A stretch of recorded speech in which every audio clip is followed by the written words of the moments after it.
Charles W. Leadbeater: Das höhere Selbst. Die Wahrnehmungsbereiche des Menschen. Schüler, die jenes Bewusstsein in sich noch nicht entwickelt haben, das bisher das buddhische, das Bewusstsein in der Welt der Intuition, genannt wurde, bitten uns oft, dieses zu beschreiben. Nach dieser Richtung sind schon große Anstrengungen gemacht worden, und oft genug findet man in unseren Schriften Bemerkungen über dieses Bewusstsein und seine charakteristischen Mathilde Eil eingestreut. Doch den nach Wissen Strebenden können diese nicht befriedigen und wir können uns darüber nicht wundern. In Wahrheit sind alle Beschreibungen notwendigerweise aus ihrem eigensten Wesen heraus mangelhaft. Es ist unmöglich, mit physischen Worten mehr als nur eine Andeutung dessen zu machen, was dieses höhere Bewusstsein wirklich ist, denn das physische Gehirn ist unfähig, die wahre Wirklichkeit zu erfassen. Wer Mr. Hintons bemerkenswertes Buch von der 4. Dimension gelesen hat, wird sich erinnern, wie er es versucht, uns unsere eigene Beschränktheit in Bezug auf Erkenntnis höherer Dimensionen zu erklären, indem er uns sorgfältig und bis ins Kleinste die Lage eines Wesens vor Augen führt, dessen Sinne nur in 2 Dimensionen zu arbeiten vermögen. Er beweist, dass für ein solches Wesen die einfachsten Handlungen unserer Welt unverständlich sein müssen. Ein Geschöpf, das kein Empfinden hat für das, was wir Tiefe oder Dichtigkeit nennen, könnte einen irdischen Gegenstand nie so wahrnehmen, wie er wirklich ist. Es könnte nur einen Teil davon beobachten und würde deshalb selbst schon von den allergewöhnlichsten Gegenständen des täglichen Lebens absolut falsche Eindrücke erhalten, während unsere Kräfte in Bewegung und Fähigkeit gänzlich unverständlich für dasselbe sein würden. Die Schwierigkeiten, denen wir begegnen, wenn wir versuchen, die Erscheinungen der astralen Welt zu verstehen, sind genau jene, die Mr. Hinton seine zweidimensionalen Wesen empfinden lässt, aber wenn wir versuchen, unsere Gedanken zur Welt der Intuition zu erheben, so haben wir einen Zustand des Seins ins Auge zu fassen, der nach nicht weniger als 6 Dimensionen hin belebt ist, wenn wir für diese Welt dieselben Namen und Bezeichnungen weiter gebrauchen dürfen. So fürchte ich, von vornherein zugestehen zu müssen, dass jeder Versuch, dieses höhere Bewusstsein zu erfassen, schon den Keim des Misslingens in sich trägt, und doch ist es nur zu natürlich, dass sich in der Seele des Schülers unaufhörlich der Wunsch regt, wieder und wieder den Versuch zu machen, etwas davon zu erfassen. Ich wage nicht zu behaupten, dass das, was ich sage, dieses Singen befriedigen könnte. Das Äußerste, was sich hoffen lässt, ist, einige neue Gedanken zu bringen und der Sache von einem etwas anderen Gesichtspunkte aus nahezutreten. Die Monade Tilde, Gedankenstrich, unterliegt in ihrer eigenen Welt tatsächlich keiner Begrenzung, wenigstens insofern unser Sonnensystem in Betracht kommt. Aber auf jeder Stufe ihres Herabsteigens in die Materie hüllt sie sich nicht nur tiefer und tiefer in Schein und Täuschung, sondern verliert tatsächlich ihre Kräfte. Wenn auch angenommen werden kann, dass sie zu Beginn ihrer Evolution fähig ist, sich in unbegrenzte Richtungen des Raumes, die wir Dimensionen nennen, zu bewegen und zu schauen, so löst sie doch bei jedem Herabsteigen einer dieser Dimensionen ab, bis für das Bewusstsein des physischen Gehirns nur noch 3 übrig bleiben. So sehen wir denn, dass wir durch diese Evolution in die Materie von allem Erkennen der uns umgebenden Welten, bis auf einen geringen Teil, abgeschnitten sind, und nicht genug an dem, das was uns bleibt, sehen wir auch noch gänzlich unvollständig. Wir wollen uns bemühen, dem Verständnis für das höhere Bewusstsein näher zu treten, indem wir uns unsere Bi-Stern, Näheres darüber im Buche, Der sichtbare und der unsichtbare Mensch, von C.W. Leadbeater, Schränkungen eine nach der anderen wegdenken, und obwohl wir trotzdem unter ihrer Herrschaft stehen, selbst während wir sie so hinwegzudenken versuchen, so mögen uns diese Bemühungen möglicherweise doch einen schwachen Schatten der Wirklichkeit beibringen. Wir wollen mit der physischen Welt beginnen. Das Erste, was uns auffällt, ist, dass sogar unser Bewusstsein von dieser Welt merkwürdig unvollständig ist. Der Schüler braucht sich darüber nicht zu wundern, denn er weiß, dass wir gegenwärtig eben gerade die Mitte der 4. Runde überschritten haben, und dass der Durchschnitt der Menschheit erst in der 7. Runde ein vollkommenes Bewusstsein von einer Welt erreichen wird. Die wahre Ursache dafür ist, dass unser Leben in Begrenzungen und Sehnungen gefesselt liegt, die wir nur nicht fühlen, weil wir sie immer ertragen haben, und weil der Durchschnittmensch keinen Begriff hat von einer Seinsmöglichkeit, in der sie nicht existieren. Nehmen wir 3 Beispiele an, und wir wollen sehen, wie wir bezüglich unserer Sinne, unserer Kräfte und unseres Intellekts beschränkt sind. Zuerst in Bezug auf unsere Sinne. Nehmen wir zum Beispiel den Gesichtssinn und schauen, wie merkwürdig unvollständig dieser ist. Unsere physische Welt besteht aus 7 Unterebenen oder den von dichter Materie, aber unser Gesichtssinn befähigt uns, nur 2 davon mit annähernder Vollkommenheit zu beobachten. Wir können für gewöhnlich feste Materie sehen, wenn sie nicht zu fein geteilt ist, wir können eine Flüssigkeit sehen, die nicht vollkommen klar ist, aber wir können absolut nicht gasförmige Materie unter gewöhnlichen Bedingungen sehen, außer in den seltenen Fällen, in welchen sie eine besonders leuchtende Farbe hat, wie in dem Fall von Chlor, oder wenn sie zufällig so dicht ist, so sehr komprimiert und in besonderer Weise bewegt wie in dem Fall, wenn sie sich von einer heißen Straße erhebt, wo dann die Luft manchmal gesehen wird. Die 4 ätherischen Unterabteilungen der physischen Materie bleiben uns absolut unbekannt, soweit der Gesichtssinn dabei in Betracht kommt, obwohl das, was wir Licht nennen, nur mit Hilfe der Vibration einiger dieser Ätherarten dem Auge vermittelt wird. Stellen wir uns imaginativ vor, frei von jeder Begrenzung, was für eine Wirkung es hätte, wenn wir die physische Welt wirklich voll und ganz erfassen würden. Ich ziehe hier nicht die Möglichkeit eines Wachstums der Sehkraft in Betracht, obwohl auch das im geeigneten Zeitpunkt kommen wird, so dass wir imstande sein werden, den Brandpunkt des Auges so zu verlegen, nach Wunsch ein wirkliches Teleskop oder Mikroskop daraus zu machen. Ich denke für den Moment nur an die erhöhte Anzahl von Gegenständen, die in den Bereich unseres Gesichtssinnes kommen würden, wenn dieser vollkommen wäre. Nichts wäre vor uns mehr undurchsichtig, so dass wir durch eine Mauer sehen könnten, als wäre sie nicht hier, und den Inhalt eines verschlossenen Zimmers oder einer verschlossenen Kassette könnten wir mit größter Leichtigkeit untersuchen.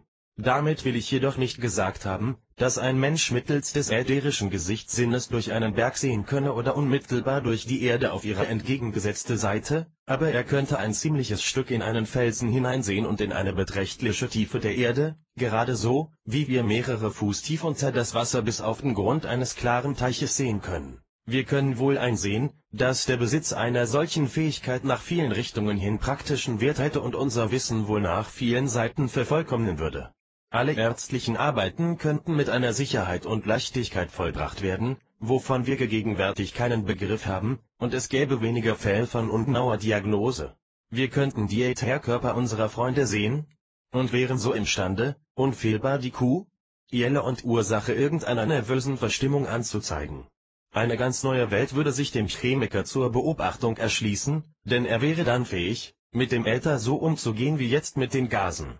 Unser Gesichtssinn würde uns sofort über die für unsere Gesundheit günstigen oder ungünstigen Zustände unserer Umgebung unterrichten, gerade so, wie uns jetzt unsere Nase auf die Gegenwart irgendwelcher in Fäulnis gegangenen Gegenstände aufmerksam macht. Wir würden es sofort sehen, wenn in der Nähe unliebsamer Keime oder Unreinheiten irgendwelcher Art wären, und könnten entsprechende Vorsichtsmaßregeln treffen.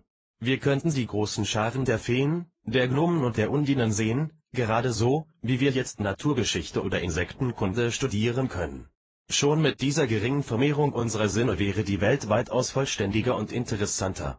Das würde uns natürlich noch lange nicht über die physische Welt hinausheben, es würde uns nur befähigen, diese Welt voller zu erfassen, wir wären noch immer der Täuschung ausgesetzt, wir könnten uns noch immer in Bezug auf Gedanken und Gefühle anderer irren. Wir wären noch immer für die schönste Seite des Lebens, das uns umgibt, blind, obwohl wir so viel mehr sehen als jetzt. Aber sogar mit dem vollkommensten physischen Gesichtssinne könnten wir von keinem Seienden das sehen, was es wirklich ist, sondern im besten Falle nur so viel, wie ein Spiegelbild uns zeigt. Das zweidimensionale Wesen könnte nie einen Würfel sehen, es wäre ganz unfähig, sich ein solches Ding wie einen Würfel vorzustellen, und seine, der Wirklichkeit am nächsten kommende Auffassung davon wäre die eines Durchschnittes desselben, eines Viereckes.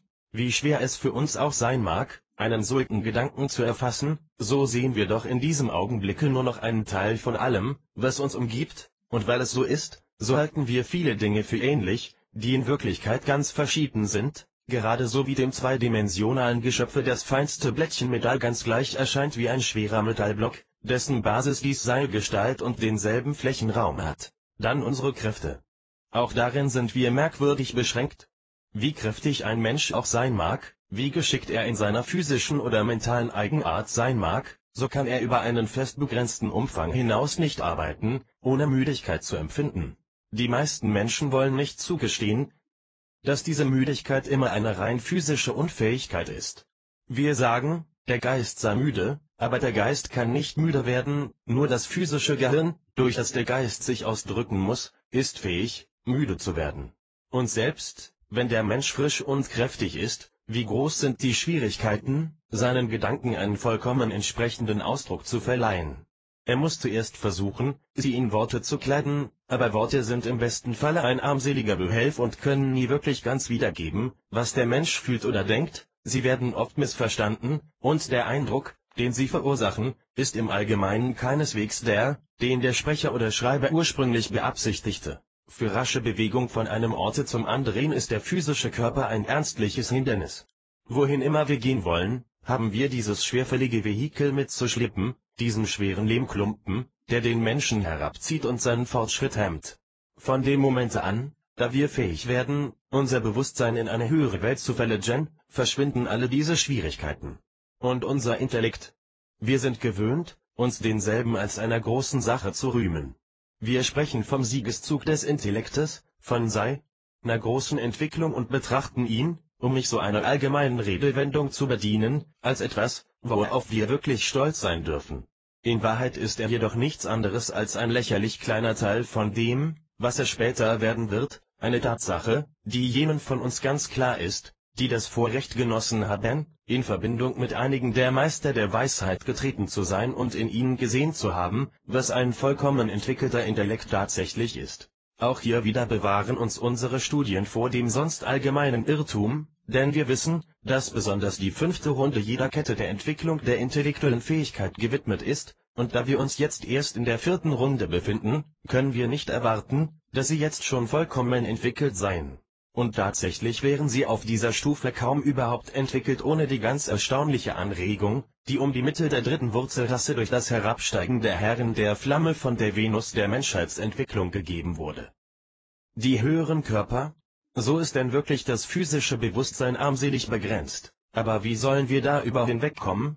Es möchte scheinen, dass wir im regelmäßigen Fortschritt der Entwicklung erst die physischen Sinne und Fähigkeiten vervollkommnen sollen, bevor wir jene der Astralwelt erringen, aber unsere Kräfte entfalten sich nicht gerade genau in dieser Weise. Um überhaupt fähig zu werden, mit dem physischen Leibe richtig zu arbeiten, muss der Mensch die ununterbrochene VR-Bindung zwischen dem Ego und diesem Vehikel aufrechterhalten, und dabei ist das Vorhandensein des Mental- und Astralleibes mit inbegriffen.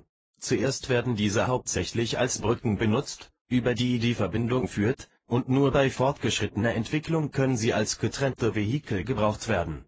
Aber indem das Bewusstsein Botschaften durch diese hinabsendet und wiederum Eindrücke durch sie empfängt, erwachsen sie unfehlbar bis zu einem gewissen Grade, so dass sogar in einem wilden, bei dem kaum von einem Bewusstsein außerhalb des physischen Vehikels gesprochen werden kann, ein schwaches Aufdämmern des Intellekts und oft eine bedeutende Gefühlsbewegung wahrnehmbar ist. Der Durchschnittsmensch der zivilisierten Länder steht gegenwärtig auf einer Stufe, wo der Schwerpunkt im Allgemeinen mehr in seinem Astralleibe liegt als im physischen, wenngleich in Wirklichkeit die Kräfte des physischen noch keineswegs voll entwickelt sind.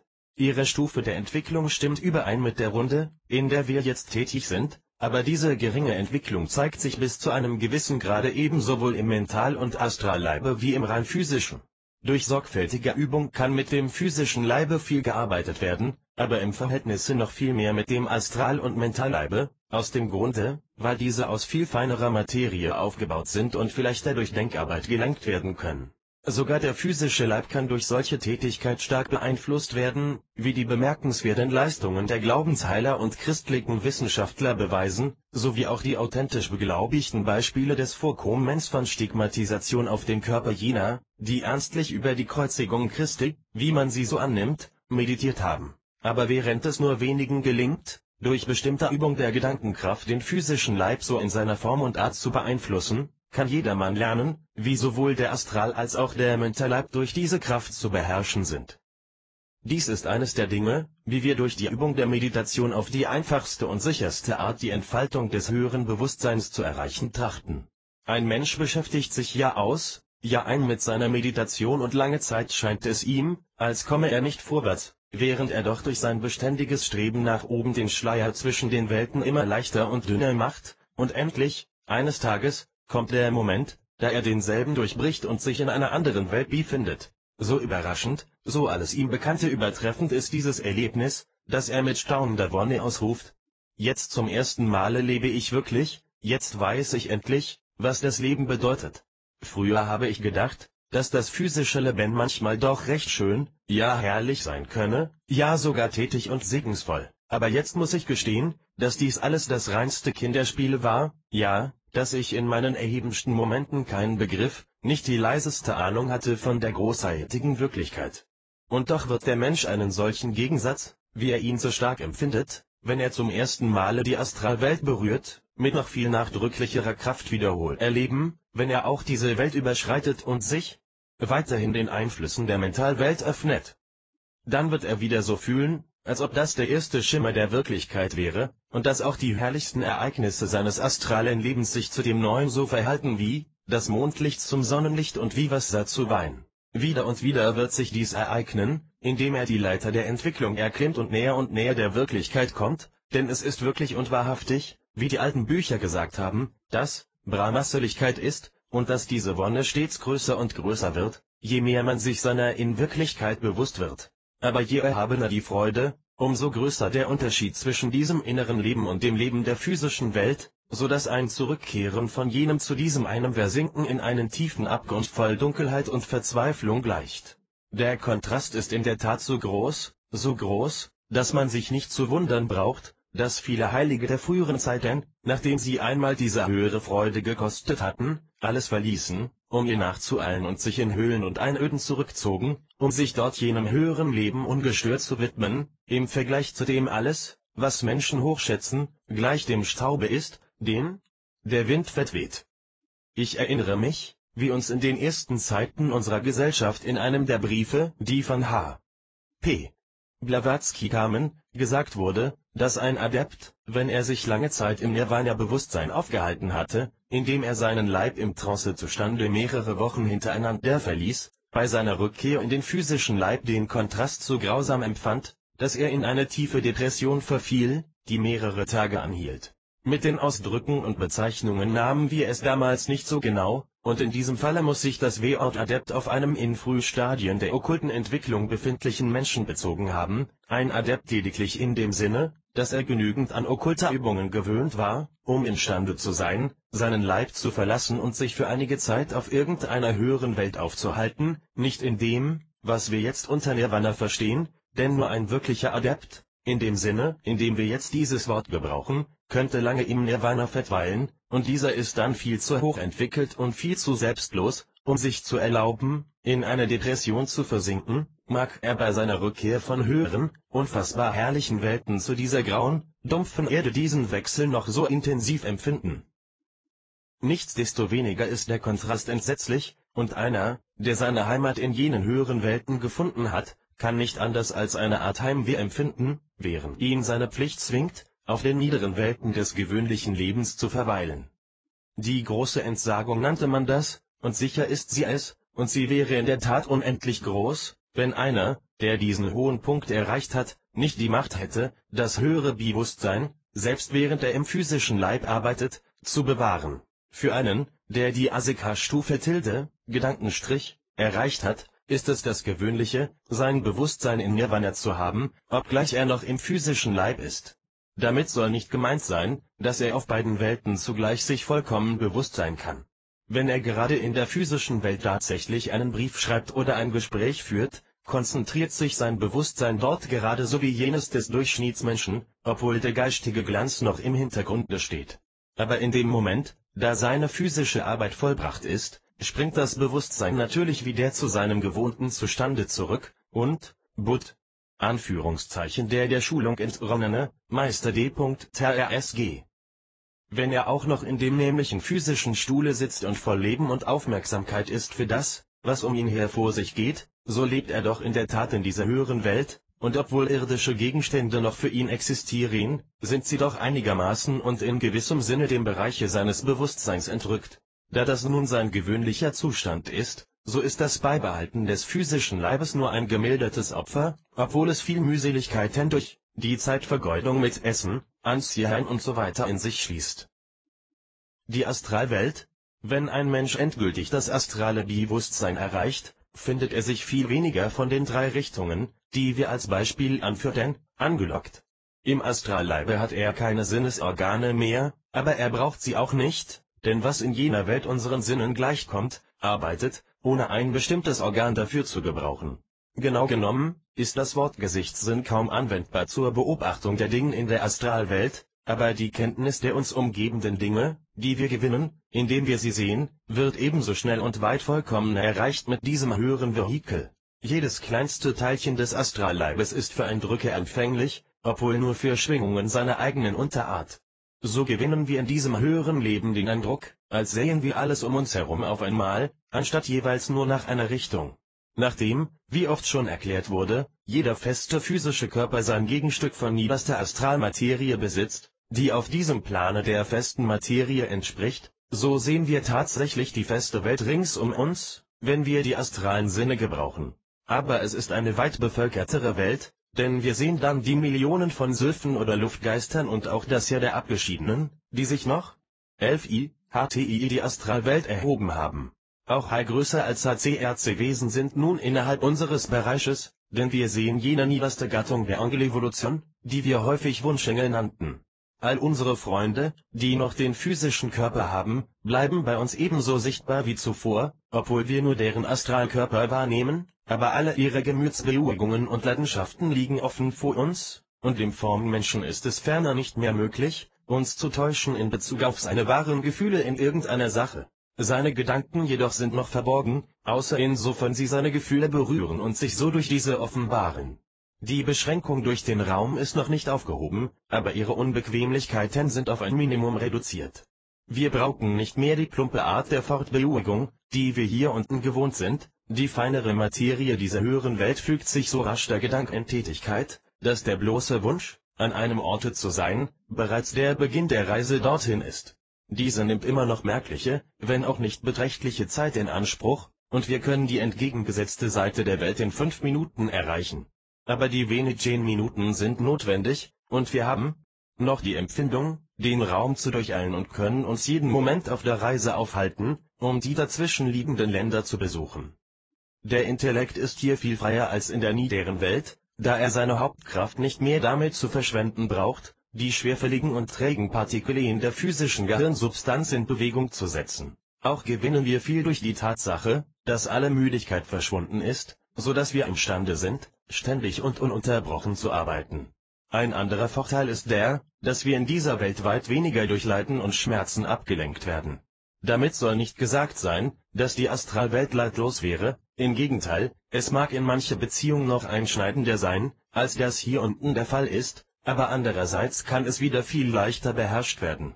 Die Astralwelt ist die rechte Heimat der Leidenschaften und der Gemütsbewegungen, und jene, die sich einer Erregung hingeben, können sie daher mit solcher Kraft und Schärfe erfahren, wie es glücklicherweise auf Erden unbekannt ist. Gerade so, wie wir gesagt haben, dass der größte Teil der Gedankenkraft verbraucht wird, um die Gehirnteilchen in Bewegung zu setzen, so wird auch die Hauptkraft jeder Gemütsbewegung dafür in Anspruch genommen, sie auf den physischen Plan zu übertragen, so dass alles, was wir hier unten wahrnehmen, nur ein schwaches Überbleibsel des wirklichen Gefühls ist, nachdem alle jene Übertragungsarbeit davon geleistet ist. Wirklich vollständig kann diese Kraft nur in ihrer eigenen Welt in Bewegung gesetzt werden, und so ist es möglich, dort eine viel intensivere Zuneigung oder Verehrung zu empfinden, als es im Erdennebel sein kann. Natürlich ist dasselbe auch der Fall in Bezug auf weniger angenehme Erregungen, Anfälle von Hass oder Neid oder Gefühle der Armseligkeit oder Furcht sind in jener Welt 100-mal entsetzlicher als in dieser. So ist der Mensch, der keine Selbstbeherrschung hat, dort solch einschneidendem Leiden unterworfen, wie er sich inmitten dieser gütig auferlegten Beschränkungen des gewöhnlichen Lebens gar nicht vorstellen kann. Der Vorteil aber ist, dass, so wenig sich die meisten Menschen das auch vorstellen können, aller Schmerz und alles Leid in der Astralwelt wahrhaft freiwillig ist und man es absolut in seiner Gewalt hat, und das ist auch der Grund, warum das Leben für den Erkennenden in jener Welt so viel leichter ist. Allerdings ist die Macht der Seele über die Materie in jeder Welt wunderbar, und auch hier unten bringt sie oft erstaunlich und unerwartete Früchte hervor. Aber es ist außerordentlich schwer, durch den Geist heftigen physischen Schmerz zu beherrschen. Ich weiß, dass das oft von außen herbeigeführt wird, durch den Mesmerismus oder auch durch bestimmte Übungen auf dem Gebiete der christlichen Wissenschaft, und, dass es oft in Indien und auch anderswo durch Yogis geschieht, die sich einen besonderen Beruf daraus gemacht haben. Aber die Macht, Ernstliche Schmerzen so zu bewältigen, ist noch nicht in der Gewalt der großen Menge, und selbst wo das der Fall ist, raubt diese Anstrengung dem Menschen so viel Kraft, dass er während der Zeit nicht viel anderes tun kann, als den Schmerz im Zaume zu halten. Der Grund dieser Schwierigkeit liegt in der Dichtigkeit der Materie, sie ist in ihrer Welt so weit entfernt von den sie beherrschenden Kräften, dass deren bestimmender Einfluss an sie keineswegs ein sicherer ist, und eine große Übung ist nötig, um entscheidende Resultate darin zu erzielen. Die viel feinere Astralmaterie folgt einer Willensanstrengung sofort, so dass, während ernste physische Schmerzen nur jene wenigen vollkommen und augenblicklich verscheuchen können, doch jedermann in einem Momente das durch eine starke Gemütsbewegung verursachte Leid bewältigen kann. Der Mensch braucht nur seinen Willen in Kraft treten zu lassen, und die Leidenschaft verschwindet sofort. Diese Versicherung wird viele überraschen, aber ein wenig Nachdenken wird klar machen, dass kein Mensch zornig oder eifersüchtig oder neidisch zu sein braucht, kein Mensch hat es nötig, sich die Empfindungen einer Depression oder Furcht zu erlauben, alle diese Erregungen sind unfehlbar Früchte der Unwissenheit, und wer immer sich die Mühe geben will, kann sie fortan in die Flucht schlagen. In der physischen Welt mag es für die Furcht manchmal, bis zu einem gewissen Grade, eine Entschuldigung geben, denn es ist uns zweifelhaft möglich, dass einer, der stärker ist als wir, unserem physischen Körper Schaden zufügen kann. Aber in der Astralwelt kann keiner den anderen verletzen, außer mittels einer Art, die jener Welt angepasst ist und in ihrer Wirkung immer nur stufenweise um sich greift und leicht zu vermeiden ist. In dieser Welt kann ein plötzlicher Schlag wirklich das Gewebe des physischen Körpers verletzen, aber in der Astralwelt sind alle Vehikel wie fließend, und ein Schlag, ein Schnitt, eine Durchbohrung kann keinerlei Wirkung verursachen, denn der Körper würde sich unmittelbar wieder schließen, genauso, wie es das Wasser tut, wenn es mit einem Dolche zerschnitten wurde. Es ist die Welt der Leidenschaften und Gemütsbewegungen, und nur durch seine Leidenschaften und Gemütsbewegungen kann der Mensch verletzt werden. Ein Mensch kann in sich verdorben sein und so dann dazu überredet werden, üble Leidenschaften in sich zu beherbergen, aber diese können schließlich nur langsam Eingang finden, und wer ihnen zu widerstehen wünscht, kann dies mit voller Leichtigkeit tun. Daher gibt es keinerlei triftigen Grund dafür, sich in der Astralwelt zu fürchten, und wo die Furcht vorhanden ist es bloß aus Unwissenheit, einer Unwissenheit, die durch eine kurze, nur einige Augenblicke dauernde Belehrung und ein wenig Übung behoben sein könnte. Auch die meisten der Ursachen, die uns in dieser irdischen Umgebung Leid bereiten, sind dort ganz und gar nicht vorhanden.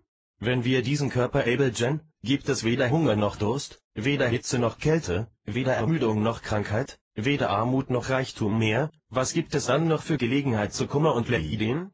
Man erkennt auf den ersten Blick, dass diese weniger materielle Welt nur eine glückliche sein kann, denn in jener, viel mehr als in dieser, kann sich ein Mensch seine Umgebung selbst schaffen und sie nach seinem Wunsche verändern. Die Mentalwelt? Eine der bedeutendsten Ursachen unseres Leides im jetzigen Leben ist das, was wir Trennung von unseren Lieben zu nennen pflegen, wenn sie ihren physischen Leib verlassen. Solange der unbelehrte Mensch nur sein physisches Bewusstsein hat, setzt er voraus, seinen verstorbenen Freund verloren zu haben, aber dies ist tatsächlich eine Täuschung, denn der verstorbene Freund steht all die Zeit neben ihm und beobachtet die mannigfaltigen Gefühle, die sich in seinem Astralleib ausdrücken. Man wird sofort überzeugt sein, dass es für den verstorbenen Freund unmöglich ist, sich solcher Täuschung hinzugeben, er habe seine Lieben, die noch im physischen Leibe zurückgeblieben sind, verloren, denn da sie auch Astralleiber besitzen, oder der physische Leib könnte nicht leben, so hat der tote Mensch den Lebenden immer vor sich, obwohl das Bewusstsein seines lebenden Freundes nur, während der physische Leib dieses Freundes schläft, zum Austausch der Gedanken und Gefühle dienlich ist. Zum Mindesten hat der tote Mensch kein Gefühl von Verlassenheit oder Trennung, er hat einfach die Nacht als Zeit seines Verkehrs mit jenen, die er liebt, und die noch der niederen Welt angehören, für den Tag eingetauscht. Diese furchtbarste aller Sorgenquellen ist so, mit für einen, der das Astralbewusstsein besitzt, gänzlich aufgehoben. Der Mensch, der sich bis zu der Fähigkeit entwickelt hat, im wachen Zustande sowohl das Astral als auch das physische Bewusstsein zu benutzen, kann natürlich nie von seinem Freunde getrennt werden, sondern hat ihn stets voll und ganz vor sich bis zum Ende des Astrallebens des Letzteren, wenn dann auch der Astralleib an die Reihe kommt, aufzuhören, und der Freund auf seinem Wege zur Himmelswelt gelangt. Dann geht wirklich eine offensichtliche Trennung vor sich, obwohl es auch dann nie das sein kann, was wir hier unten Verlust nennen. Denn ein Mensch, der das Leben auf zwei Welten schon voll erlebt hat, hat sich von der Planmäßigkeit der Einrichtungen der Natur so gründlich überzeugt und hat in Bezug auf dieselben eine solche Sicherheit und solches Vertrauen darauf, dass er sich in einer ganz anderen Lage befindet als der unwissende Mensch, der nur eine Welt kennt und sich außerdem nichts vorstellen kann. Es ist noch zu erwähnen, dass ein Mensch, der astrales Bewusstsein besitzt, den ersten und dichtesten Schleier durchbrochen hat, und es dann nicht mehr so schwer finden wird, jenen zu durchdringen, der ihn von der Mentalwelt trennt, so dass es häufig vorkommt, dass der noch physisch lebende Freund, bevor der sogenannte Tote soweit ist, die Astralwelt verlassen zu können, sich schon das Tor zum nächsthöheren Bewusstsein geöffnet hat und so imstande ist, seinen toten Kameraden zur nächsten Stufe seines Fortschrittes zu begleiten. Die scheinbare Trennung ist unter allen Umständen, ob nur der Mensch, der noch im physischen Leben steht, sich dessen, was vor sich geht, bewusst ist oder nicht, nichts weiter als eine Illusion, denn in der Himmelswelt macht sich der Tote ein Gedankenbild von seinem Freunde, das vom Ego des Freundes sofort erspäht und benutzt wird, und auf diese Weise sind sie noch enger beisammen als je zuvor. Wir wollen nun sehen, welche weiteren Vorteile der Mensch gewinnt, der sich das Mentalbewusstsein erschlossen hat. Noch einmal macht er die bereits beschriebenen Erfahrungen, denn er findet, dass diese höhere Welt von solcher Herrlichkeit und Wonne durchdrungen ist, dass Dainben selbst das Glühen der Astralwelt mit all seiner sonst erstaunlichen Kraft zu wirkungslosem Feuerspiel herabsinkt. Wieder fühlt er, dass er nun endlich das wahre Leben erreicht habe, von dem er vorher nur eine unvollständige und ungenügende Vorstellung hatte. Wieder erweitert sich sein Horizont, denn nun eröffnet sich vor seinen erstaunten Blicken die weite Welt der Formen, Engel. Er erblickt nun die ganze Menschheit, das unermessliche Heer jener, die zurzeit nicht inkarniert sind, ebenso wie die verhältnismäßig wenigen, die die Leiber niederer Welten besitzen. Jeder Mensch mit einem physischen oder Astralleibe muss unbedingt auch einen Mentalleib haben, und dieser ist es nun auch, der dem Schüler, der auf seinem Wege so weit gekommen ist, vor Augen tritt. Dazu kommt aber eben dann auch noch das große Heer jener in seinen Gesichtskreis, die in der Himmelswelt verweilen, wenn auch diese, da jeder in der Schale seiner eigenen Gedanken eingegrenzt ist, kaum im rechten Sinus des Wortes als Kameraden betrachtet werden können. Der Besucher ihrer Welt kann auf sie insoweit einwirken, dass er sie mit Gedanken, zum Beispiel mit solchen der Zuneigung, durchflutet. Diese Gedanken können die Hülle der Menschen, die sich ihres Himmelslebens erfreuen, nicht so weit durchdringen, dass sie in jene ein so bestimmtes Fühlen des Absenders tragen könnten, dass er sich amt jenen zum Bewusstsein brächte oder ihnen eine direkt an ihn persönlich gerichtete Antwort erweckte, aber der Strom der Zuneigung kann auf die Bewohner der Himmelswelt genau in derselben Weise wirken wie die Sonnenwärme auf den Keim im Ei und dessen Fruchtbarkeit fördern oder irgendwelche Freudeempfindungen, die jener eben gerade haben mögen, steigern. Außerdem, obwohl diese Menschen der Himmelswelt nicht sofort jedem Einflusse von außen zugänglich sind, so strömen sie doch Schwingungen aus, entsprechend den in ihnen vorherrschenden Eigenschaften, so kann sich der Besucher jener Welt nach seiner eigenen Wahl in derartigen Ausströmungen baden und kann herumgehen, um sich seine ihm zusagende Art auszusuchen, gerade so, wie ein Besucher von Harrogate sich die verschiedenen Mineralquellen auswählt, die er trinken will, indem er zuerst an einer Quelle versucht und dann an einer anderen. Unter jenen, die sich voll bewusst in der Mentalwelt befinden, ist eine viel engere Vereinigung, als auf einer niedrigeren Welt möglich war. Ein Mensch kann den anderen nicht mehr täuschen in Bezug auf das, was er denkt, denn alle Gedankengänge liegen dort offen vor jedermanns Augen. Meinungen oder Eindrücke können nun nicht bloß mit der Schnelligkeit des Gedankens, sondern mit vollkommener Genauigkeit ausgetauscht werden, denn jeder nimmt jetzt den wirklichen Gedanken des anderen in sich auf, klar, deutlich und sofort, anstatt sich durch das Labyrinth unklarer Worte durcharbeiten zu müssen. In dieser Welt kann ein Mensch die Welt tatsächlich mit der Schnelligkeit des Gedankens durchmessen, er ist auf der entgegengesetzten Seite derselben, sobald er nur den Wunsch hat, dort zu sein, denn in diesem Falle gehorcht der Stoff unmittelbar dem Gedanken, und der Wille findet ihn weit bereitwilliger als auf irgendeiner niedrigen Welt. Im Zusammenhang mit der Meditation wurde oft gesagt, dass es größere Schwierigkeiten macht, Gedanken zu beherrschen, als Gemütsbewegungen, und dass das Gedankenei mental schwerer zu beherrschen ist als das Astrale. Für uns hier unten ist es gewöhnlich so, aber wenn wir die Sache richtig verstehen wollen, müssen wir versuchen, einzusehen, warum dies so ist.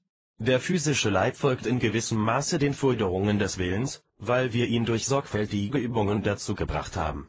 Wenn wir einen Arm erheben wollen, und der physische Leib ist gesund, so können wir aufstehen und dorthin gehen, mit nicht mehr Widerstand von Seiten des Körpers, als er sich durch das allgemeine Gesetz der Trägheit oder durch besondere Liebe zur Bequemlichkeit geltend macht. Wenn indessen der physische Körper üble Gewohnheiten irgendwelcher Art angenommen hat, zeigt er sich oft außerordentlich widerspenstig und ist schwer in Schranken zu halten. In solchen Fällen tritt die Entfernung und Verschiedenheit der Dichtigkeit zwischen dem beherrschenden Ego und seinem niedersten Träger wirklich unangenehm zutage. Die Handhabung des Astralleibes ist in Wirklichkeit viel leichter, obwohl viele Leute sie schwer finden, weil sie es früher nie versucht haben. Von dem Moment an, da man wirklich klar über die Sache denkt, ist das aber einleuchtend. Es ist nicht leicht durch Gedankenkraft einen wütenden Zahnschmerz zu entfernen, obwohl auch dies unter gewissen Bedingungen möglich ist. Es ist aber verhältnismäßig leicht, durch Gedankenkraft eine Depression, einen Ärger oder Eifersucht zu überwinden. Das Wunschelemental mag sich durch diese seine Gefühle dem Menschen aufdringlichst bemerkbar machen, aber unter allen Umständen können sie, und das ist ganz klar, von ihm beherrscht werden, und durch wiederholtes Abschütteln derselben kann ohne Frage die Unabhängigkeit davon erreicht werden. Mit noch mehr Bestimmtheit kann das als wahr bezeichnet werden, und noch leichter wird diese unsere Aufgabe, wenn wir in die Mentalwelt übergehen. Es scheint uns schwerer, Gedanken zu zügeln, als Gemütsbewegungen, weil die meisten von uns wenigstens einige Versuche in der Beherrschung einer Erregung gemacht haben. Und es wird uns von Kindheit an gelehrt, dass es nicht schicklich sei, ihnen ungezügelten freien Lauf zu lassen, während wir andererseits immer daran gewöhnt waren, unsere Gedanken frei umherschweifen zu lassen. Wir haben sie wahrscheinlich nur in den Schulstunden mit Widerwillen von ihren Wanderungen zurückgehalten und versucht, sie auf eine bestimmte Aufgabe zu konzentrieren. Und selbst hierzu ist gewöhnlich äußerer Zwang in Form beständiger Aufmunterung von Seiten des Lehrers oder der Reiz des Wetteifers mit unseren Mitschülern notwendig. Weil sich der Durchschnittsmensch bislang so wenig Mühe gegeben hat, Ordnung in seine Gedanken zu bringen, findet er auch so große Schwierigkeiten vor, ja wirklich fast Unmöglichkeiten, wenn er mit der Übung der Meditation beginnen will. Er befindet sich in Konflikt mit den Gepflogenheiten des Gedankenelementals, das daran gewöhnt war, dass sich alles nur nach seiner Art und Weise und nach seinen Wünschen richtet und sich von einem Gegenstand zum anderen nur seinem geliebten Gegenstande folgend hin und her treiben zu lassen. Unser Kampf mit ihm ist in gewisser Beziehung verschieden von dem, den wir gegen das Wunschelemental ausspielten, und der Grund dafür wird klar ersichtlich, wenn wir uns an die Beschaffenheit des Ersteren erinnern. Es ist die Erscheinungsform des hinabsteigenden Lebens der solaren Gottheit auf der frühesten Stufe der Verstrickung Stoff, das, was wir gewöhnlich das erste Elementarreich nennen. Folglich ist es weniger an stoffliche Begrenzung gewöhnt als das Wunschelemental, welches einem späteren Reiche angehört und in der Reihe der Materie schon eine ganze Stufe tiefer steht. Es ist infolgedessen beweglicher als das Wunschelemental, unruhiger, aber weniger mächtig und bestimmt. Es ist seiner Natur nach leichter zu bewältigen, aber viel weniger daran gewöhnt, bewältigt zu werden, so dass es viel weniger momentane Kraftanstrengung erfordert, einen Gedanken zu beherrschen, als einen Wunsch, aber es bedarf einer größeren Ausdauer in der Anwendung dieser Kraft. Wohl zu beachten, dass wir uns jetzt mit der Gedankenwelt befassen, wo Gedanken tatsächliche Dinge sind, und diese widerspenstige Mentalmaterie, die wir so schwer zu beherrschen vermögen, ist die eigentliche Heimat und der eigentliche Träger eben des Denkens, womit wir sie beherrschen müssen. Dieses Denken ist hier auf seinem eigenen Boden und arbeitet mit seiner eigenen Materie, so dass es nur eine Sache der Übung dafür sein kann und ist, sie vollkommen zu bewältigen, während, wenn wir uns bemühen, das Wunschelemental zu beherrschen, wir das Denken in eine Welt herabsetzen, die ihm fremd ist, und es durch ihm fremde Einflüsse von außen beschweren, so dass wir für den Kampf schlecht gerüstet sind. Mit kurzen Worten gesagt, Beherrschung der Gedanken ist an und für sich viel leichter als die Beherrschung der Gefühle, aber in letzteren haben wir uns eine gewisse Übung erworben und im ersteren in der Regel gar keine, und nur aus diesem Grunde scheinen uns Gedankenübungen so schwer. Beide zusammen bilden eine weit leichtere Aufgabe als die vollkommene Beherrschung des physischen Leibes, aber das Letztere haben wir bis zu einem gewissen Grade durch eine Anzahl früherer Leben hindurch geübt, obwohl unsere Festigkeit in dieser Hinsicht noch recht unvollkommen ist. Ein vollständiges Verständnis dieser Tatsache sollte den Schüler ganz entschieden ermuntern, und das Resultat solcher Erkenntnis wird ein lebhaftes Verständnis in ihm sein für die Wahrheit der Bemerkung in der Stimme der Stille, dass diese Erde die einzig wahre Hölle ist, die der Okkultist kennt. Die Kausalwelt. Lasst uns nun einen Schritt weitergehen und unsere Aufmerksamkeit auf den höheren Teil der Mentalwelt richten, der von dem Ego in seinem Kausalleibe bewohnt wird. Jetzt sind endlich alle Schleier gefallen, und zum ersten Male steht Mensch dem Menschen ohne die Möglichkeit eines Missverständnisses gegenüber. Schon in der Astralwelt ist das Bewusstsein so verschieden von dem, was wir hier unten kennen, dass es praktisch unmöglich ist, einen zusammenhängenden Begriff davon zu geben, und diese Schwierigkeit wächst, wenn wir uns mit höheren Welten beschäftigen wollen. Hier nehmen die Gedanken keine Formen mehr an und treiben herum, wie das in niederen Welten der Fall ist, sondern fliegen mit Blitzesschnelligkeit von einer Seele zur anderen. Hier haben wir keine neu erworbenen Träger, die nur stufenweise einer Beherrschung unterworfen werden können, um nach und nach fähig zu werden, mehr oder weniger undeutlich die innewohnende Seele auszudrücken, sondern wir stehen von Angesicht zu Angesicht mit einem Leibe älter als alle Berge, ein tatsächlicher Ausdruck der göttlichen Glorie, die stets dahinter verweilt und ihn gemäß der stufenweisen Entfaltung seiner Fähigkeiten mehr und mehr mit ihrem Glanze durchdringt. Hier haben wir es nicht mehr mit äußeren Formen zu tun, sondern erfassen die Dinge in sich selbst, die Wirklichkeit, die in dem unvollkommenen Ausdrucke verborgen liegt. Hier sind Ursache und Wirkung eins, klar ersichtlich in ihrer Einheit, wie zwei Seiten desselben Winkels. Hier haben wir das Konkrete für das Abstrakte zurückgelassen, wir haben nicht mehr die Vielfältigkeit der Formen, sondern den Begriff, der in all diesen Formen verborgen liegt. Hier steht das Wesen jedes Dinges zur Verfügung, wir bemühen uns nicht länger mehr mit den Einzelheiten, wir sprechen nicht mehr um einen Gegenstand herum oder bemühen uns, ihn zu erklären, wir erfassen die Wesenheit oder den Begriff des Gegenstandes und setzen sie als ein Ganzes in Bewegung, so wie einer beim Schachspielen eine Figur bewegt. Es ist eine Welt der Wirklichkeiten, in der Täuschungen nicht mehr nur unmöglich, sondern undenkbar sind, wir geben uns nicht mehr mit Gemütsbewegungen, Begriffen und Auffassungen ab, sondern mit der Sache selbst. Es ist unmöglich, den gewöhnlichen Gedankenverkehr zwischen Menschen im voll entwickelten Kausalleibe mit Worten auszudrücken. Was hier unten ein philosophisches System wäre, das vieler Bände bedürfte, um es zu erklären, ist dort eine ganz einfache Sache, ein Gedanke, der hingeworfen wird, wie man eine Karte auf den Tisch wirft. Eine Oper oder ein Oratorium, die hier zur Vorführung durch Stunden hindurch ein volles Orchester benötigen, ist dort eine einfache Sache, die Methoden einer ganzen Schule in der Malerei sind in einem einstgen großartigen Gedanken zusammengefügt, und Gedanken gleich diesen sind die intellektuellen Schwingungen, die von den Egos in ihrem Verkehr miteinander gebraucht werden. Dort begegnen wir auch einer höheren Ordnung von noch herrlicheren Engeln, die aber unserem schwerfälligen Denkvermögen umso unfassbarer sind.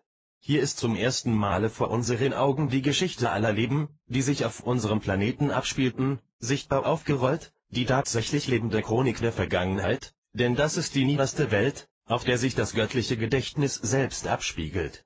Hier erblicken wir zum ersten Male unser Leben als ein großes Ganzes, von dem unser jeweiliges Herabsteigen in einen physischen Leib nur die vorübergehenden Tage waren. Hier wird der große Plan der Evolution vor uns ausgebreitet, so dass wir klar erkennen können, was Gottes Wille mit uns ist.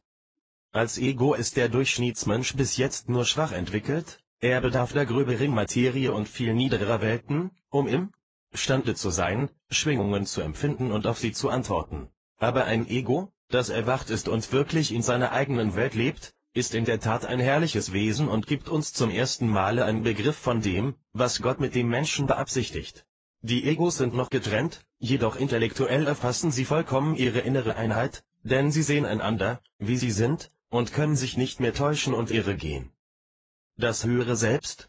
So befremdend und weit entfernt von unserer gewöhnlichen Lebensauffassung schon das alles von unten aus gesehen scheinen mag, so bringt uns der nächste Schritt in eine Region, die für den niederen Verstand noch viel weniger fassbar ist, denn wenn wir dem Menschen in die Welt der Intuition folgen und das entwickeln, was bisher buddhisches Bewusstsein genannt wurde, so befinden wir uns in einem Bereiche, in dem nicht nur eine unendliche Vervielfältigung und Ausdehnung der verschiedenartigsten Fähigkeiten, sondern auch gänzlich veränderte Seins- und Wirkungsarten herrschen. Mittels des Kausalleibes schauten wir auf etwas, indem wir es ganz genau verstanden und erfassten, wie es ist, und nach seinem wahren Werte schätzten, dabei hielten wir jedoch immer eine Trennung zwischen Subjekt und Objekt aufrecht, dessen wohl bewusst, dass wir stets auf das, was wir so gänzlich begriffen, schauten. Aber nun ist eine Veränderung vor sich gegangen, das Verständnis ist ein mehr und nicht weniger vollkommenes, aber es kommt von innen, anstatt von außen. Wir schauen nicht mehr auf eine Person oder einen Gegenstand, gleichgültig mit welchem Grade von Freundschaft oder Zuneigung, wir sind einfach diese Person oder Sache, und wir kennen sie so, wie wir den Gedanken unseres eigenen Gehirns oder die Bewegung unserer eigenen Hand kennen. Es ist nicht leicht, anderen auch nur eine Ahnung von solch feinen Unterschieden, wie sie diese Anschauungsart über alles breitet, beizubringen, die merkwürdig veränderten Werte, die sie allen Handlungen und Lebensbeziehungen gibt. Nicht nur, dass wir andere Menschen viel besser verstehen, sondern wir fühlen uns selbst durch sie handelnd und schätzen ihre Beweggründe wie unsere eigenen, auch wenn wir vollkommen begreifen, dass ein anderer Teil von uns, der vielleicht mehr Wissen besitzt und eine andere Anschauung hat, anders handeln würde. In allen unseren früheren Entwicklungsstadien hatten wir unseren uns allein angehörigen Gesichtspunkt und unsere eigenen Eigenschaften und Begriffe, die liebevoll gepflegt wurden, weil sie eben unsere eigenen waren, die uns in gewisser feiner Weise verschieden vorkamen von denselben Eigenschaften, wenn sie sich bei anderen offenbarten, aber nun verlieren wir dieses Gefühl eines persönlichen Besitzens von Eigenschaften und Begriffen gänzlich, weil wir sehen, dass diese Dinge allen zukommen, weil sie ein Teil der großen Wirklichkeit sind, die hinter allem liegt. So wird persönlicher Stolz in der individuellen Entwicklung eine absolute Unmöglichkeit, denn wir begreifen nun, dass persönliche Entwicklung nur dem Wachstum eines Blattes unter Tausenden auf einem Baume gleichkommt, und dass das wichtige Ereignis, auf das es ankommt, nicht die Größe oder die Form dieses besonderen Blattes ist, sondern eine Beziehung mit dem Baume als Ganzem, denn nur vom Baume als Ganzem können wir wirklich behaupten, dass er beständig wächst. Hier unten begegnen wir Menschen von sehr verschiedenen Fähigkeiten, wir suchen sie zu begreifen und sagen uns, dass wir unter keinen denkbaren Umständen so handeln oder denken könnten wie sie, und wenn wir auch von einem sich versetzen in die Lage eines anderen reden, so ist das gewöhnlich eine schwache, gezwungene, unzureichende Versetzung, aber in der Welt der Intuition erkennen wir sofort und deutlich den Grund solcher Handlungen, die uns hier so unbegreiflich und abstoßend erscheinen, und verstehen, dass wir selbst es sind, nur in anderer Form, die eben diese Handlungen begehen, die uns so tadelnswert vorkommen, und dass für diese Entwicklungsseite unseres Ichs solches Tun ganz recht und natürlich ist. Wir finden, dass wir damit ganz und gar aufgehört haben, andere wegen ihrer Verschiedenheiten zu tadeln, wir betrachten sie einfach als andere Offenbarungen unserer eigenen Tätigkeit, denn jetzt sehen wir die Ursachen, die uns früher verborgen waren. Sogar der böse Mensch ist, klar gesehen, ein Teil von unserem Selbst, ein Teil der Schwäche in uns, und so wollen wir ihn nicht schmähen, sondern ihm helfen, indem wir in den schwachen Teil unseres Selbstes Kraft gießen, so dass der ganze Menschheitskörper gesund und kraftvoll wird. Im Kausalleibe erkannten wir schon das göttliche Bewusstsein in allem, wenn wir auf ein anderes Ego blickten, entsprang ihm sofort das Bewusstsein, das die Göttlichkeit in uns erkannte. Jetzt entspringt dasselbe nicht mehr, um uns von außen zu begrüßen, denn es ist schon im Heiligtum unseres Herzens. Wir dieses Bewusstsein, und es ist unser Bewusstsein, da gibt es kein Ich und Du mehr, denn wir sind beide eins, beide sind wir Seiten der Entwicklung eines Etwas, das uns überragt und einschließt. Bei diesem wunderbaren Aufwärtssteigen ist jedoch kein Verlust des Individualitätsgefühls, wohl aber ein Verlust des Getrenntsein-Fühlens bis aufs Äußerste. Das ist scheinbar ein Widerspruch, und doch ist es klar, dass es wirklich so ist. Der Mensch erinnert sich alles dessen, was hinter ihm liegt. Er ist derselbe Mensch, der diese oder jene Handlung in längst vergangener Zeit vollbrachte. Er ist in keiner Weise verändert, außer dass er jetzt viel mehr ist, als er damals war, und fühlt, dass er ebenso viele andere Offenbarungen in sich einschließt.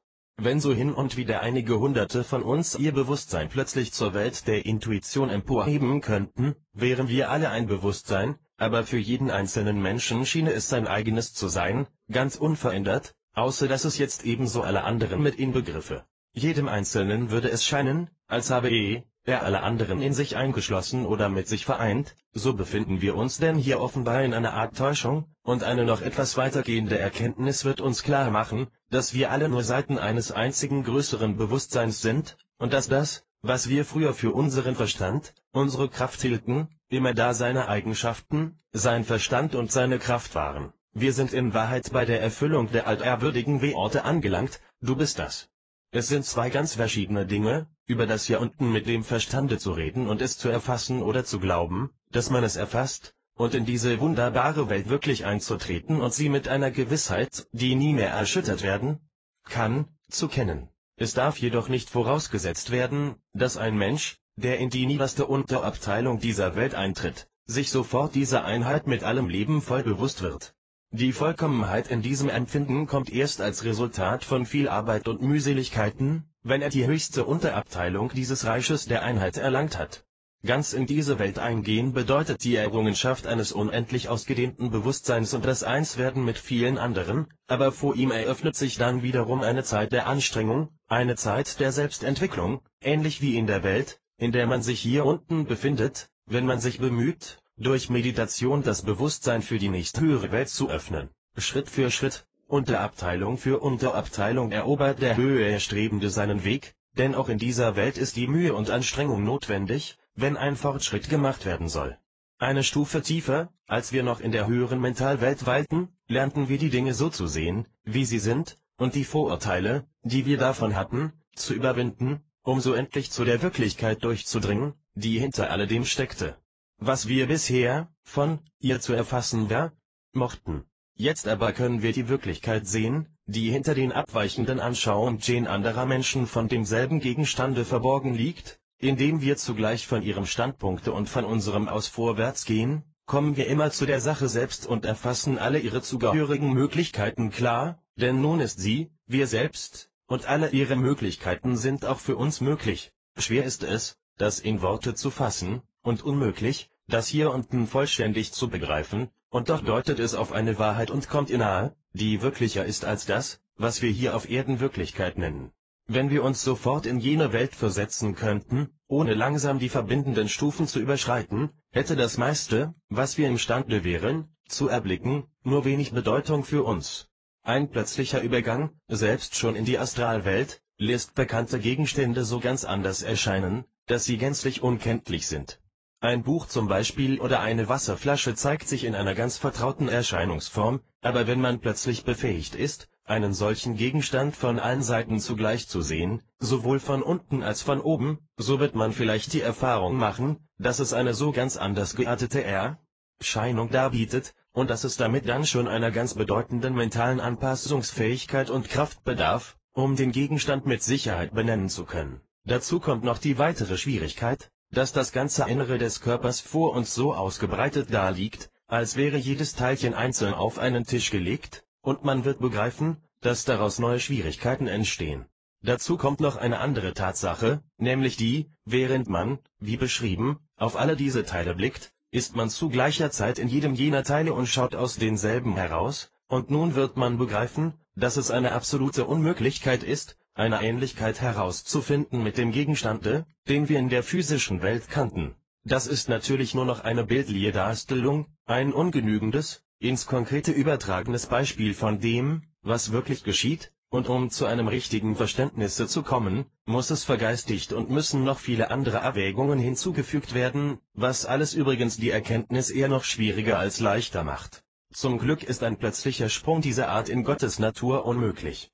Der Gang in der Evolution ist stufenweise Entwicklung, so dass wir in keiner Weise Nirvana weitergeführt werden, bis wir fähig sind, ohne Schauerherrlichkeiten ins Angesicht zu blicken, die uns blenden würden, wenn wir sie unerwartet schauten.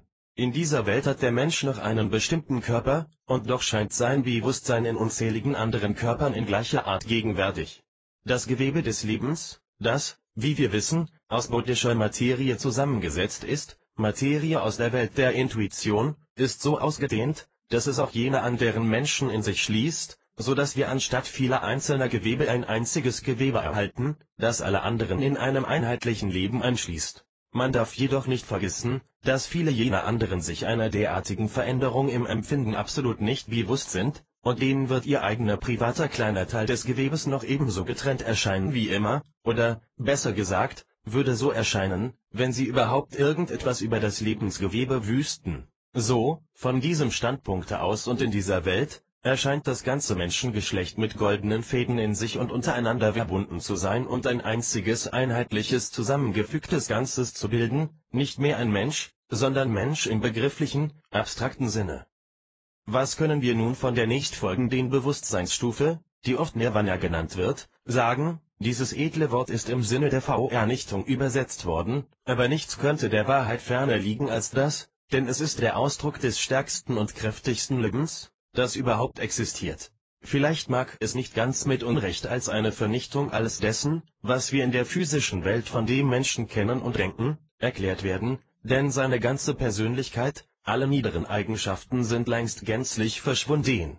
Jedoch die Wesenheit ist da, der wahre Mensch ist da, der von der Gottheit selbst herabgestiegene göttliche Funke ist noch da, obschon nun zur Flamme entfacht, einer Flamme, die mit Bewusstsein ein Teil dessen wird, von dem sie ausgegangen, denn hier taucht alles Bewusstsein in ihm unter, obwohl es alles beibehält, was das Beste im individuellen Fühlen war. Der Mensch fühlt sich immer noch genauso wie jetzt, aber erfüllt von einer Freude, einer Kraft, einem Fähigsein, wofür wir hier unten einfach keine Worte haben. Er hat keineswegs seine persönlichen Erinnerungen verloren. Er ist gerade so sein Selbst wie immer, nur ist es ein erweitertes Selbst. Er weiß noch, ich bin ich, aber er weiß ebenso, ich bin er. In der Welt der Intuition hat sich sein Bewusstsein so erweitert, dass er dasjenige anderer Menschen in sich aufnimmt. Jetzt scheint es die ganze geistige Welt in sich zu schließen, und der Mensch fühlt, dass er im Begriffe ist, die göttliche Eigenschaft der Allgegenwart zu verwirklichen, denn er lebt nicht nur in all jenen anderen, sondern auch auf jedem Punkt des vermittelten Raumes, so dass er den Brandpunkt seines Bewusstseins, wo immer er hin will, verlegen kann, und so den wohlbekannten Ausspruch, dass er ein Kreis ist, dessen Mittelpunkt überall und Umfang nirgends ist, genau verwirklicht. Er hat den Verstand, wie wir ihn kennen, überwunden, weiß und versteht jedoch in weit vollkommenerem Maße, denn je zuvor. In niedereren Welten, niederer als diese, für uns jedoch noch unerreichbar hoch, hat er die großen Engel und Erzengel erblickt in all ihrer glorreichen Hoheit. In dieser geistigen Welt tritt er Angesicht zu Angesicht vor die Mächte, die da herrschen, vor die großen Vollstrecker der karmischen Gesetze, vor die großen Führer der okkulten Hierarchie, vor Planetengeister von staunenswerter Macht und wundervoller Schönheit. Es ist umsonst, dieses Leben beschreiben zu wollen, das alles Leben, so wie wir es kennen, weit übertrifft und so gänzlich verschieden davon ist, dass es wirklich eine Verneinung desselben zu sein scheint, eine Glorie von sinn- und zweckvollem Leben im Vergleich zu dem dieses unser Leben nur wie blindes Kriechen dunklen Wegen entlang erscheint. Denn das ist wahrhaft Leben und das ist Wirklichkeit, soweit wir das jetzt erfassen können, trotzdem bezweifeln wir nicht einen Augenblick, dass sich über dieser unbeschreiblichen Herrlichkeit noch größere Herrlichkeiten ausdehnen, die diese noch übertreffen, so wie jene dieses dunkle Erdenleben. Dort ist alles Gott, und alle jene erhabenen Wesen sind augenscheinlich große Offenbarungen von ihm, und so fest ist diese Überzeugung im Bewusstsein des Menschen eingeprägt, so sehr wird es ein Teil von ihm, dass er es bei einem abermaligen Herabsteigen in die physische Welt dieses leidvollen Sterns nicht vergessen kann, sondern künftig in immer den göttlichen Funken selbst in der unscheinbarsten Umgebung erblickt. Hier unten ist er oft so schwer zu erkennen, wir müssen so tief graben, um ihn zu finden. In jener geistigen Welt liegt er selbst leuchtend vor uns, und wir wissen, weil wir es so sehen, dass dort nichts ist als Gott, in allen Welten nichts anderes als göttliches Leben.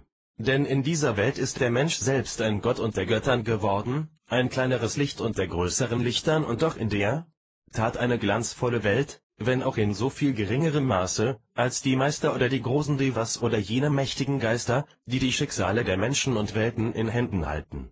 Wir schauen dort von Angesicht zu Angesicht alle jene großen Wesen, von denen wir hier unten hören und lesen, und von denen wir uns mitunter schwache Vorstellungen machen.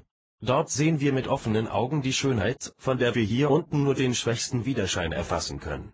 Dort hören wir die herrliche Sphärenmusik, von der nur gelegentliche Echos in dieser niederen Welt unser Ohr erreichen. Wahrlich, so schrecklich auch der Herabstieg von jener Welt zu dieser ist, so kann doch einer, der einmal jenes Bewusstsein berührt hat, nie mehr derselbe sein, der er vorher war.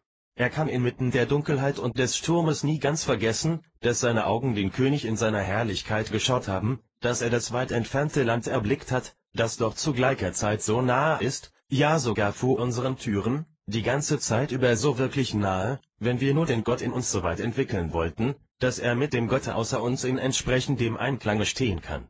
Das Land, das so weit entfernt ist, von den Tagen unserer Kindheit an sind uns diese Worte vertraut, und unsere Ohren vernehmen sie mit all dem Zauber heiliger Vorstellungen und Erinnerungen, die wir daran knüpfen, doch es ist eine fehlerhafte Übersetzung des hebräischen Originals, und vielleicht ist die wirkliche Bedeutung des Textes noch weit schöner und entsprechender, denn der Ausspruch, den Jesajas gebraucht, ist, das Land mit den weiten Entfernungen, als ob er in seiner Seele die glänzend Weite des sternenbesäten Himmelsraumes mit der wittrigen Enge der dicht gehäuften Höhengänge auf dieser Erde vergleichen wollte. Und doch selbst hier, eingeschlossen in tiefste Materie, können wir unsere Gedanken zur Sonne erheben, denn wenn wir einmal die Wahrheit kennen, hat uns die Wahrheit befreit.